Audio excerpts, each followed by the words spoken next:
Dahil may evil spirit din na bumubulong-bulong at nangihikayat ng aakit. 1 John 4:1, do not believe every spirit, but test the spirits to see whether they are from God. Examine the things we do. Examine the things we like to do. And we ask ourselves, is it from God? Kung may nakasakit ng inyong damdamin at gusto nyong saktan din, itatanong nyo lang sa sarili nyo, is this leading from God? Kung gusto nating gumante, is this from God? Na-offend tayo, meron tayong gustong gawing retaliation, is this from God? Makinig lang po tayo sa Espiritu ng Diyos, tayo makaiiwas na sa napakaraming mga pagkakamali at sa napakaraming mga sakit sa buhay. How do you do that? How do we discern? How do we develop discernment? If the Spirit is from God or not, immerse yourself in God's Word. Kailangan babad tayo sa salita ng Diyos, babad tayo sa panalangin, at babad tayo sa impluensyang makadiyos. Nagkakaroon tayo ng napaka-sensitive spirit that we will discern if the Spirit is from God or not. Because it is the Word of God that will confirm or deny the source of a message. Kaya kung puro tayo emosyon, puro kanta, puro talon, puro sayaw, pagkatapos walang pag-aaral ng salita ng Diyos, nagiging emosyonal lang tayo, ang mangyayari, tayo maaaring paglaruan ng ating damdamin. Nagkakaroon ng maraming bukas sa pintos para sa pandaraya ng mga masasamang espiritu. Akala tuloy maging ng anak ng Diyos, ang sinusunod nila ay Diyos, yun pala hindi na. Every spiritual activity must be based on and tempered by the Word of God. By an intelligent study of the Word of God. Hindi puro emosyon. So be led by God's Spirit, not by a bad spirit. Ituloy po natin ang pagbabasa ng chapter 4 ng Matthew, this time verses 2 to 4. After fasting 40 days and 40 nights, he was hungry. The tempter came to him and said, if you are the Son of God, tell these stones to become bread. Jesus answered, it is written, man does not live on bread alone, but on every word that comes from the mouth of God. So the Lord transcended his physical need and want and condition and resisted the temptation of food. Sa biglang tingin, ano ba naman ang masama na yung bato ay gawin nga niyang tinapay, gutom siya. Pero what would have happened? Mahuhulog siya sa patibong ni Satanas. He would play the game by the rules of Satan. At hindi siya nadaya. Para hindi po tayo madaya, we can learn from the Lord Jesus. Transcend your physical, your present, your temporary situation. Yung atin pong panandali ang mga hirap, gutom, pangamba, pagdurusa, lungkot, huwag nating payagan yan na maging entry point ng pandaraya ni Satanas. Nothing is forever, not even sorrow, not even discomfort, not even problems. Pero pagka tayo nawawala ng pag-asa, yun ang mahirap. Kasi pag wala na tayong pag-asa, humihiram na tayo kay Satanas ng mga pamamaraan para malutas ang ating kalagayan. Pero kung meron tayong inaasahan, alam nating kailangan ay magpakatatag ako, mananatili ako sa tama, sa makadiyos, matatapos din ito dahil may inaasahan ako na wakas nito. And Jesus is our hope. No matter how difficult the situation, do not receive anything from the devil, though it might be what you need. And very especially, though it might be what you want. Do not receive money or fame or glory or pleasure from Satan, though you may want it. Because God wants you well, God wants you prosperous, God wants you all right. May panahon, dapat lang lampasan natin yung mga pagsubok, dapat nating lampasan yung mga panandali, ang mga hirap, at sa dulo no, nandun ang mga kamay ng Panginoong nakaabang para tayo yakapin at tayo'y tanggapin. Huwag tatanggap ng anuman kay Satan. Meron tayong pangangailangan, si Satan ang nag-aalok na ibigay ito, huwag tanggapin. Sapagkat si Satanas ay hindi mabuti, hindi siya nagbibigay. Pagka meron niyang parang ibinigay, ang laki ng bawi. John 10:10, the Lord said, the thief, referring to Satan, comes only to steal and kill and destroy. Wala siyang ibinibigay na mabuti. Pero syempre, ang ibibigay niyang lason, sugar-coated. Ang ibibigay niyang kasinungalingan will come dressed as truth. So be very discerning and do not be swayed by your temporary need to the point that you will hurt your eternity. So, tinukso ni Satanas ang Panginoon, kung Diyos ka talaga, kung ikaw talaga yung akala mo at sinasabi mong ikaw, ba't di ka maghimala? Gawin mong tinapay ang mga bato. But the Lord responded to the situation, to the issue, to the offer with a verse. Sabi niya, man does not live by bread alone. Hindi siya nakipagtalo. Ang isinagot niya, salita ng Diyos, nakasulat sa Biblia, kaya hindi pwedeng makipagtalo si Satanas. Pwede lang makipagtalo si Satanas sa sarili nating karunungan, sa sarili nating pangangatwiran. But when you quote the Word of God is powerful, that Satan has no choice but to submit to it. Psalm 119:42, I will answer the one who taunts me, for I trust in your word. And the answer is God's word. What can be learned, brother and sister? Respond with a verse. When people taunt you, when people give you temptation, pag ginagalit ka ng tao, tinutokso ka ng tao, ang sagot mo, verse. Sabihin mo man sa kanya yon o sa loob-loob mo lang, ang mahalaga, verse. That's why it's important to memorize verses. We should memorize the Word of God. Tiyakin nyo lamang po na ang inyong interpretation at application ay hindi self-serving. Kasi meron naman talaga nagko-quote ng verse pero baluktot para lamang palakasin ang kanyang depensa, para lamang magmatigas sa kanyang gustong sabihin at gawin. Pero ang sabi ng Psalm 119, verse 11, I have hidden your word in my heart that I might not sin against you. At kung sa puso nakatanim ang salita ng Diyos, paano mag-uugat doon ng kasalanan? May naunang nakatanim. Kung sa utak natin, sa ating isip, ay nandun na ang salita ng Diyos, naunahan na niya yung masama, paano pa makapaghahari ang masama doon? Meron ng nakalagay na nakabutihan doon. Kaya ang mahalaga, alamin, isaulo ang salita ng Diyos. So, no argument, the devil dropped the issue and just opened another issue. Matthew 4:5-7. Then the devil took him into the holy city and had him stand on the highest point of the temple. If you are the Son of God, he said, throw yourself down, for it is written, he will command his angels concerning you, and they will lift you up in their hands, so that you will not strike your foot against a stone. Jesus answered him, it is also written, do not put the Lord your God to the test. Ang temple po sa Israel ay nasa isang gilid ng syudad. May 4 na pader, 4 na dingding na makapal at mataas ang syudad. Doon sa isang sulok noon, sa isang gilid, nandun ang temple. At doon sa gilid na yon, napakataas ng bangin.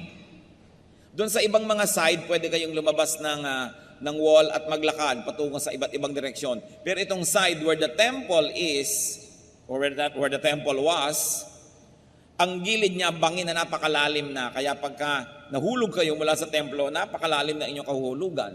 So dinala pa ni Satanas si Lord doon sa ibabaw ng pinakamataas na bahagi ng templo at pinatingin doon sa bangin at sabi, kung ikaw nga anak ng Diyos, tumalon ka. Di ba? Sabi sa Biblia, eto, nagkukot na sa Biblia si Satanas. Kaya hindi lahat ng nagkukot sa Biblia ay galing sa Diyos. Tatandaan nyo yan.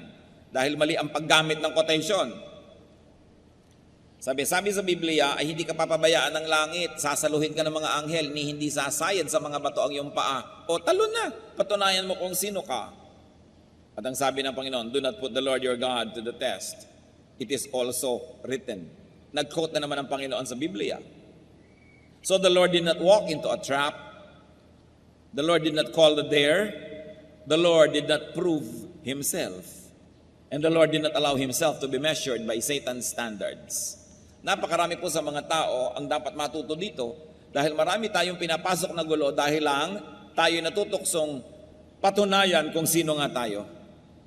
O kung talagang matapang ka, kung maunang manuntok, o kung talagang magaling ka, gawin mo ito. Kung talagang matibay ang dibdib mo, itong unahin mong gawin. Kaya tuloy nagkakagulo ang mundo. Pero sabi ni Lord, it is also written, huwag mong bibigyan ng ganitong uri ng mga test ang iyong Diyos. Huwag po tayo mga kapatid papasok sa mga tukso, sa mga trap. Pag pinuprove na kung sino ka, Kuminsan yung mga ibang younger people, problem nila na magaling sila, mahusay sila. So anong gagawin nila? Magre-rebellion, gagawa sila ng sarili nila mga kingdom. Pero may pinuprove lang sila na magaling ako, kaya ko rin yan. But it's a trap. Because anything that is not done from a pure motive could only be the prodding of evil spirits. Sapagkat motibo ang tinitingnan sa atin ng Diyos sa ating ginagawa. Psalm 141 verse 9, keep me from the snares they have laid for me, from the trap set by evildoers. Iiwas niyo po ako sa mga patibong, sa mga bitag. So keep me from friends and family, keep me from myself, na nagiging dahilan para ako hindi makapag-isip ng mabuti dahil kakampihan ako agad, uudyukan ako agad, na patunayan kung sino ako, na magaling ako. Ito po ay mga patibong. Avoid traps. At syempre, sinasabi din sa Biblia, ang mga babaeng magagandang magsalita, ganon din ang mga lalaki na mapang-akit, ay trap yan sa mga married people who should not even entertain such persons. They are traps. Oras sa pumasok ka, hindi mo alam, bitag pala, ang hirap ng lumabas. Marami pong mga traps, mga kapatid. Kung minsan yung pagsisikap, sisikapin kong maging best engineer, sisikapin kong maging best accountant, o sisikapin ko na maging best pastor, sisikapin ko na maging magkaroon ng ganitong ministry at papalaguin ko. Kung minsan hindi naman pure lagi ang motive. Dahil lang may inggit sa kapwa, dahil may gustong patunayan o gustong makipagkompetisyon. Sayang ang lahat ng pagod natin sa pagiging excellent kung ang dahilan lang pala ay gusto lang nating magpasikat. Gusto lang pala nating daigin ang ating kapwa. Si Solomon na pinakamarunong na tao naglakad sa balat ng lupa, sabi niya sa Ecclesiastes 4 verse 4, I saw that all labor and all achievement spring from man's envy of his neighbor. Nagpapalaki ng bahay, hindi dahil kailangan niya o gusto niya, kundi dahil gusto niyang daigin ang kanyang kapitbahay. Estudyante, pinipilit ng magulang, taasan ng grade, taasan ng grade, taasan ng grade. Hindi lang talaga para matuto, para madaig pala ang mga kaeskwela. Husayan mo ang isang bagay.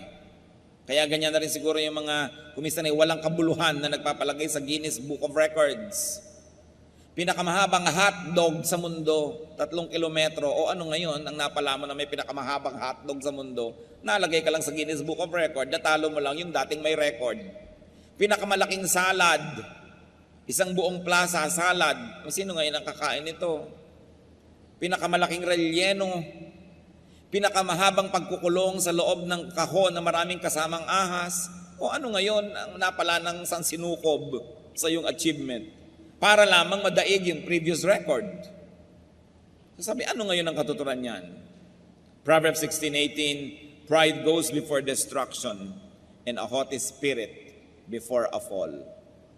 At kung ang Panginoon naging proud, pinatunayan nga siya kung sino siya, tumalon nga siya para saluhin siya ng mga anghel, at wala namang dudang sasaluhin siya. Pero ano ngayon ang napala niya at napala nating lahat? Pinagbigyan lang niya si Satanas at nanalo lang si Satanas at naging proud na ngayon siya, nagkaroon na siya ng kasalanan, na-disqualify na siya na maging champion o savior natin. Matthew 4:8-10, ituloy ang kwento. Again, the devil took him to a very high mountain and showed him all the kingdoms of the world and their splendor. All this I'll give you, he said, if you bow down and worship me. Jesus said to him, away from me, Satan, for it is written, worship the Lord your God and serve him only. So the Lord emphasized that God himself is to be worshipped, that God is to be served and not tempted. So nung hindi nag-click yung temptation na naman ni Satan, panibago na naman. O ibibigay ko sa iyo lahat ng kaharian sa mundo. Lumuhod ka lang sa akin, sambahin mo lang ako. Sabi ng Panginoon, nasusulat, sambahin mo ang Diyos mo at paglingkuran mo siya. What was important here is that the Lord knew himself, that he was the Son of God. And because he knew himself, he behaved accordingly. He demanded proper treatment and exercised his power and authority. Sabi niya kay Satan, away from me. Kayo po, mga kapatid, sino ba kayo? Kanino ba kayong anak? Natanong niyo na ba ang katabi niyo, kanino ka bang anak? Diba? Siyempre, ang sagot natin, anak ba tayo ni Satanas? No. Anak tayo ng Diyos, amen? So, behave according to your identity. Anak ka ng Diyos Christian ka So, lagi mo itatanong, ito bang gagawin ko bagay sa anak ng Diyos gawin? So, behave according to your identity. Kristiyano ako, dapat ba ako nagpapakalat-kalat sa kalsada ng ganitong oras ng gabi? Kristiyano ako, dapat ba ako pumupunta sa mga nightclub, sa mga bar at kung ano-ano pa? Kristiyano ako, dapat ba akong nakikita sa ganitong uri ng mga sitwasyon? Behave according to your identity. Because the Lord said, worship the Lord your God. Huwag mo kong ganyanin, huwag mo kong tuksohin, lumagay ka sa lugar. And Ephesians 4:1 says, I urge you to live a life worthy of the calling you have received. And the Lord calls us to holiness. The Lord calls us to glory and to eternity. Respect yourself. And automatically others and Satan will respect you. Kailangan igalang natin ang ating sarili. So Matthew 4:11, then the devil left him and angels came and attended him. Sumuko na si Satanas, matapos ang sunod-sunod na tukso, hindi siya pinatulan, ang isinagot lang lagi, Word of God. Walang labis, walang kulang. So the devil gave up and obeyed. And interestingly, angels affirmed Jesus' stand and position and served him after the test, not during. Not during. Hindi po natin tinutulungan ang sino man during the test. Hindi katulad ng nangyayari ko minsan sa LTC, nag-a-apply ka para sa lisensya o para sa renewal, tinuturuan ka na ng mga clerk ng sagot sa kaunting halaga at pabuya. Ano ang bunga? Mga tsuper natin na hindi marunong magbasa ng traffic signs, mga tsuper na hindi alam ang road etiquette, mga tsuper na talagang nakahambalang, nakakalat at napakalaking disgrasya sa kalsada. Kasi habang nagtetest, tinutulungan. Yung iba nga before the test, tinutulungan pa. Nakita niyo po yung mga anghel kung kailan sila nag-minister sa Panginoon after the test. Tayo man, kung dumadaan tayo sa pagsubok, angels will minister to us after the test. Not during. You have to pass it yourself. At ang nakatutuwa nito, at nakaliligaya at nakapagbibigay ng ginhawa, sabi sa Biblia, hindi tayo bibigyan ng pagsubok na di natin kaya. Sukat tayo ng Diyos. At ang pinapayagan lang niyang pagsubok na dadating sa ating buhay, yung nasukat na rin niya at alam niyang kaya nating ipasa. Kaya huwag kayong magsasabing napakahirap ng pagsubok, di ko kaya. Para niyo nang sinabing hindi marunong magkalkula ang Diyos, hindi siya marunong sumukat o bumilang. Sinabi na sa Biblia, hindi ka bibigyan ng pagsubok na di mo kaya. Kaya kapatid, kayanin mo, pass it. And the angels will be there at the end of the road to minister to you. Yung mga dinaanan ng Panginoon na daan, doon din niya tayo pinasusunod. Kaya yung mga nangyari sa Kanya, hindi malayong mangyari sa atin. Kaya lang, dapat nating gawin ang ginawa niya. Dapat siya ang ating modelo. The lovable Lord obeyed the leading of the Spirit. Transcended physical and temporary needs. The lovable Lord knew His identity. Behave according to that identity. And the Lord taught Satan to treat him according to that identity. Ano po bang identity nyo? Kayo'y husband? Behave as a husband of one wife. Nagkakagulo when you do not behave according to your identity. You are a wife, behave as a wife. You are a son, a daughter, behave as a son or a daughter. You are a brother or a sister, behave as a brother or a sister. You are a father or a mother, behave as a father.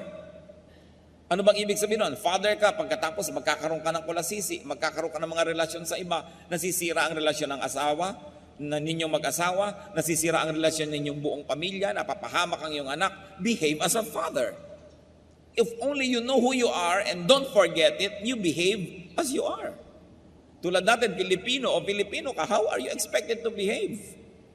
Dapat malang tangkilikin mo ang mga product ng sarili mong lahi, ng sarili mong bayan. Dapat malang ibigin mo ang iyong bayan. Huwag mong kalatan ang mga ilog. Huwag kang dumagdag sa problema ng bayan, kundi solve the problems of the nation because you are a Filipino. Kung Filipino Christian ka, anong dapat na behavior mo?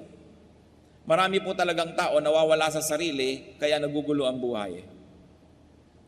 May asawa na, nag-entertain pa ng iba, kahit man lang sa isip. Behave according to your identity.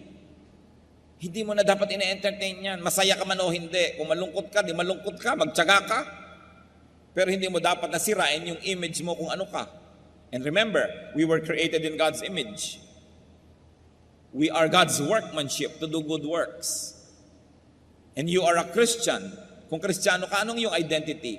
Bagay ba sa bibig ng Kristiyano ang nagchichismis? Bagay ba sa Kristiyano yung rebellious sa kanyang spiritual authority? Bagay ba sa Kristiyano yung namimintas?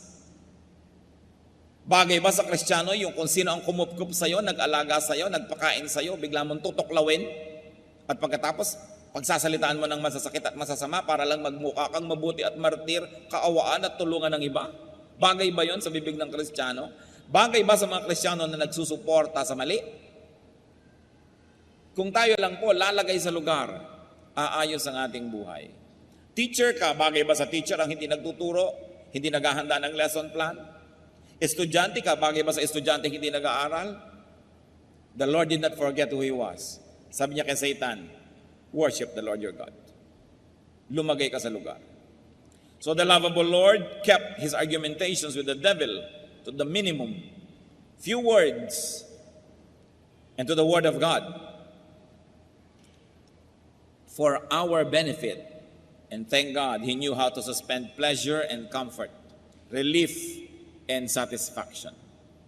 Many people are deceived and trapped when they seek immediate pleasures. Hindi makapaghintay, minamadali ang panahon. Assistant pa lang, hindi maghintay, gusto agad siya ang maging top person. Tinetrain pa lang, hindi makapaghintay, gusto agad agawin ng kapangyarihan. Dapat ang tao marunong maghintay. And especially to deny ourselves instant gratification if in the long run it would be disastrous.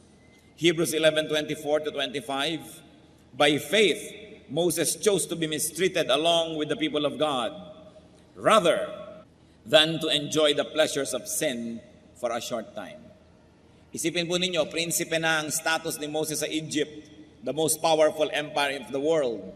And yet, because he knew who he was, that he was a Hebrew, he belonged to the nation of God, he denounced his Egyptian identity, his royal status, and rather chose to be among the slaves who were the Hebrew people. Pinili niya na dumaan doon sa mahirap kasi yun ang tama. Nabuhay siya dahil siya ay naging totoo sa kanyang sarili. And even the Lord resisted temptation, stood His ground. The Lord suffered so as to be our champion, our Savior. Ano po ba yung mga champion na yan? Nung araw, halimbawa, may giyera, pangkat A, pangkat B, para maiwasan na lang na dumanak ang sobrang daming dugo, pipili na lang ang pangkat A ng kanyang champion. Yung pangkat B, champion. Yung dalawa ang maglalabanan. Pag natalo yung champion ng pangkat A, talo na yung buong pangkat A. Yan ang hinamon ni Goliath sa Israel. Sabi niya, ako ang kampiyon ng mga Philistines. Humanap kayo ng kampiyon nyo, kami na lang maglalabanan. Kung natalo ako, talo na yung buong army namin. Huwag na nating lipulin ang lahat. May champion ka. Nakita nyo po, pag may champion tayo, ang binibining Pilipinas, yun ang champion ng Pilipinas, ilalaban mo sa Miss Universe. Pag natalo siya, talo na yung buong Pilipinas. Pag nanalo siya, panalo na yung buong Pilipinas. Pag may basketball team tayo, sila yung ating champion. Pagka meron tayong representative, sila yung ating champion. So, si Lord, siya ang ating champion. Lumaban siya para sa atin. Hindi na tayo ang inisinuong sa giyera with Satan. Hindi na tayo ang ipinapako sa krus. Hindi na tayo ang hinagupit. Hindi na tayo ang dumaan sa kutakot-takot na hirap. Siya na. Pero kung hindi niya yun pinasa, talo tayong lahat. But because He stood His ground, no matter how difficult, na ipinapako na siya sa krus, ibinabaon ang mga malalaking bakal na pako sa kanyang laman, litid, buto. Nananalangin pa siya at hinihingi ng tawad yung gumagawa noong kalapastanganan na yon sa kanya. Kung siya'y nagalit, napuno, napikon, at gumawa ng hindi maganda, hindi na natin siya champion. Kasi ang champion na kailangan natin para mahugasan ang ating kasalanan ay yung walang kasalanan. Ang kailangan nating champion para tayo luminis ay yung may malinis na dugo. Tiniis niya ang lahat so that He will remain to be our champion. And thank Jesus because He is our victorious champion.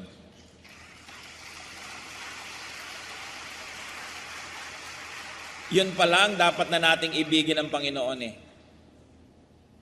Gaano karaming tatay, champion ng pamilya nila, pero nung dumaang kekembot-kembot, bumigay. Ang sweldo napabigay sa iba, nagdusa ang pamilya.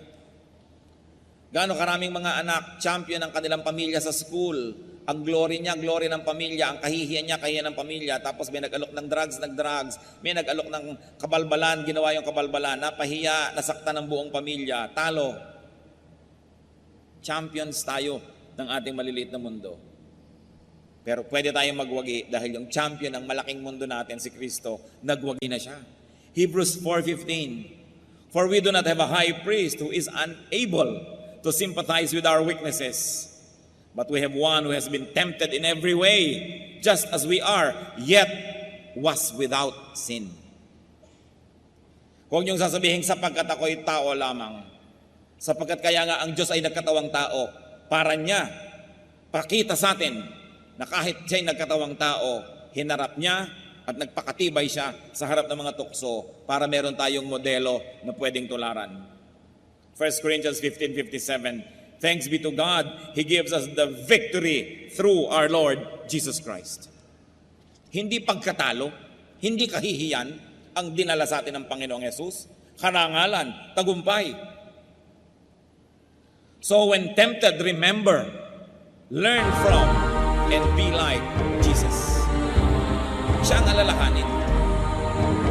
And remember this, you are and you can be someone's champion. And remember another line, poetry of J.D. Trulonjo. Hindi ko yung tula ni J.D. Trulonjo, one word per line, wala. Mga tuldok, walang mga comma, walang punctuation marks. At ito inspirasyon, yung ideya, nung siya po isang sundalo, padala ng Pilipinas sa Korea. Para tinulungan lang natin yung Korea, yung nalampasan na tayo dahil silang kapatayan. Meron silang digmaan, nagpadala ang Pilipinas sa mga hukong, napadala rin si J.P. Kung nasa loob siya ng foxhole, nakikipagbarilan dun sa mga ibang kalaban sa kabilang foxhole. Sabi niya, we are at war because elsewhere our leaders failed to make the peace. Yon. Nandito tayo sa foxhole na to, namamatay at pumapatay, nakikidigma, nahihirapan, kasi ang mga champion natin, yung mga leaders na nag-usap, na bigo, na mag-usap ng mabuti, nagyera silang dalawang leader, tamay tayong lahat. Sa pagkakamali ng isang leader, nadadamay ang isang buong bansa. Sa pagkakamali ng isang religious leader, nadadamay ang buong kongregasyon. Sa pagkakamali ng isang ama o ina, nadadamay ang buong pamilya. Ganon din sa anak. We are at war because elsewhere our leaders failed to make the peace. But whenever we can be victorious, we can say we are victorious because our leader, our champion, Jesus, was able to make the peace. And therefore we are at peace with God through the Lord Jesus Christ. Kaya dapat natin siyang mahalin at pasalamatan. Dapat siya talagang itanghal. Kung hindi lang nga questionable yung igawa siya ng monumento, siya ang dapat igawa talaga. Dahil siya ang tunay nating bayani. Siya ang tunay na tagapagligtas. Dahil nanalo siya, pwede tayong manalo. At dahil tinanggap na niya lahat ng parusa, pwede na tayong hindi parusahan.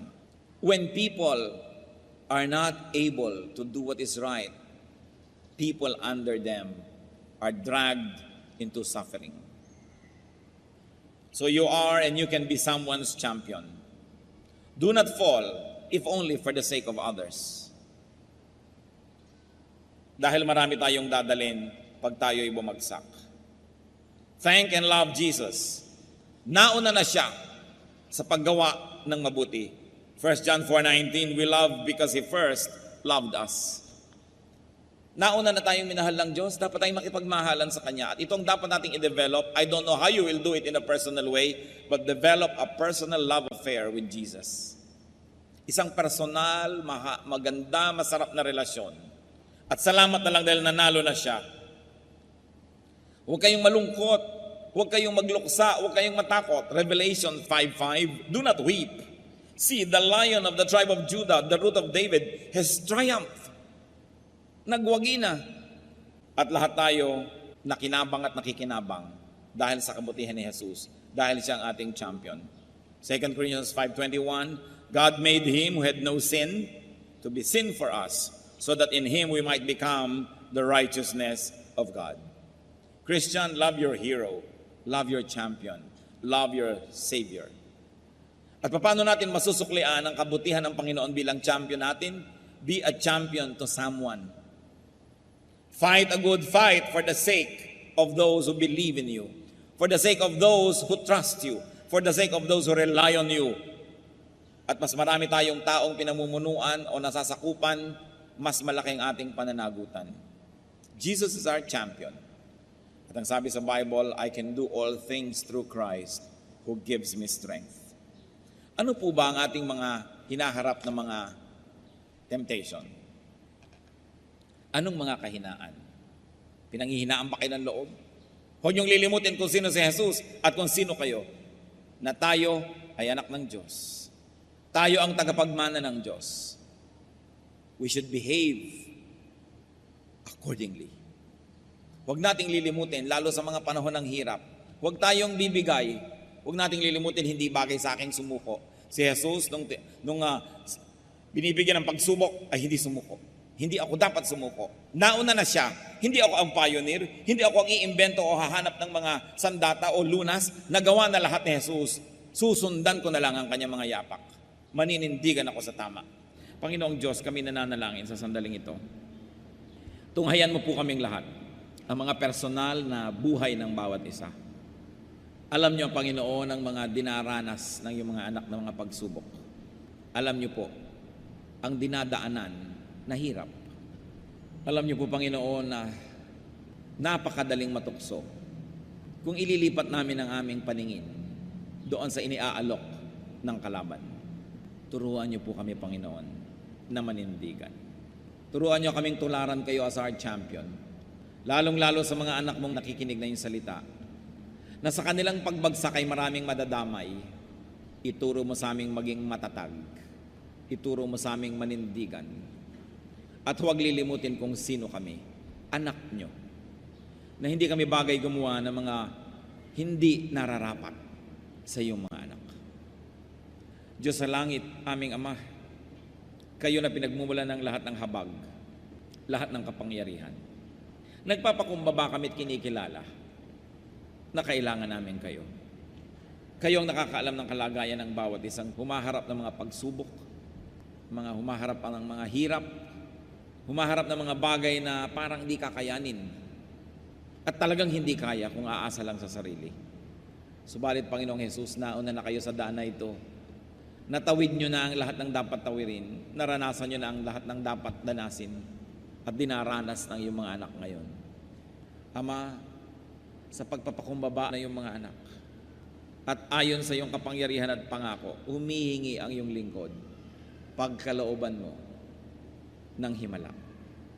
Pagkalooban mo, Panginoon, ng kapangyarihan. Pagkalooban mo ng linaw ng isip, tibay ng loob, tapang ng dibdib. At bigyan mo rin ng malakas na katawan na magiging tahanan ng iyong espiritu upang sa ganon makidigma sa masama, manindigan to live victoriously. Salamat, Panginoon, sa iyong mga pangako. Salamat sa iyong salita. Kayo na nakababatid ng bawat detalye ng aming buhay, pagkalooban nyo ng iyong kapangyarihan ngayon ang iyong mga anak. Puspusin mo ng iyong karunungan, ng iyong kabanalan, ng iyong kapangyarihan. Mapagtagumpayan at matawid ang mga tukso, ang mga pagsubok na ngayon ay hinaharap. By your power, O Lord Jesus, because of your blood and because of your name, empower your people who recognize you and recognize their own weakness before you. Empower them, O God, to be champions in their own rights because you are our Lord and you are our champion. People of God, receive from the Lord Jesus what you are asking for and thank Him because when you ask, you receive if you ask in faith.